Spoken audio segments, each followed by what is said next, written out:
Today, our journey begins in the Kubuqi Desert, a place that people once didn't just call a desert, they called it the Sea of Death, because here, life was slowly disappearing.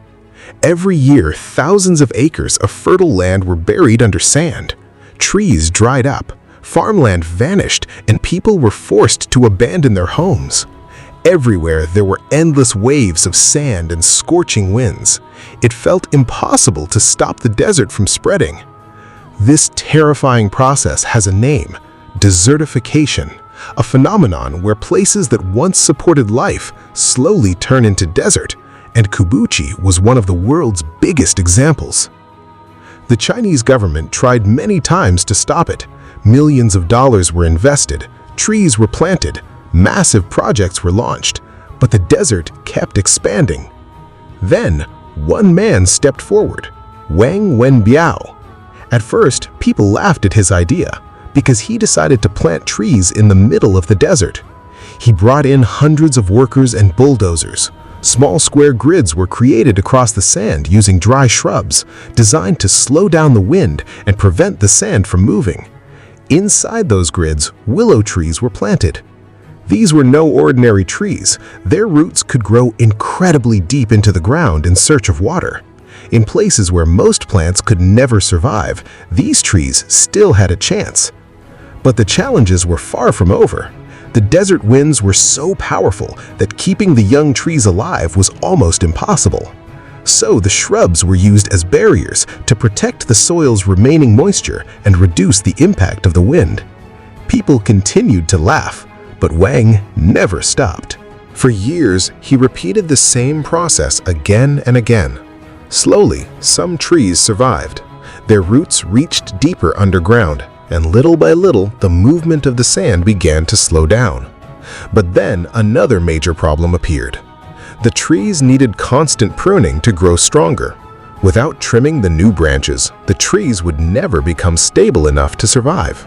But managing such a massive desert with human labor alone was nearly impossible. And this is where the story takes an unexpected turn. The job that humans struggled to do was suddenly taken over by a small animal, Rex rabbits. These special rabbits loved eating the soft young branches of willow trees, and as they ate those new shoots, the main trunks of the trees became thicker, stronger, and more stable. In other words, the rabbits were naturally doing the pruning work that humans would otherwise have to repeat over and over again. But that wasn't all. Their waste became a powerful natural fertilizer. The dry, lifeless soil slowly began to recover. And because the rabbits did not fully digest grass seeds, many of those seeds returned to the ground and started growing. A small ecosystem was born. Nature and animals had started working together. Within a few years, an incredible transformation became visible. Areas that were once covered only by sand slowly turned green.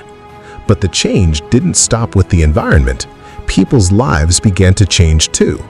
Local communities were encouraged to raise rabbits. Small rabbit farms appeared across the region. Rabbit fur became a source of income. People started earning money again. Families who once fled the desert slowly began returning home. And then came the most unbelievable part. In the middle of the desert, a massive solar power plant was built. Nearly 196,000 solar panels were installed in the shape of a running horse. But these panels didn't just generate electricity. They also reduced wind speed and created shade beneath them. And under that shade, grass began to grow again. Animals returned to feed on it. Technology and nature started working together to create life once more. Today, the Kubuqi Desert is considered one of the world's most successful examples of fighting desertification.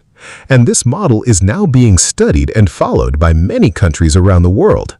And perhaps the biggest lesson from this story is this: people may laugh at your dreams in the beginning, but if you refuse to stop, one day that impossible dream may become history.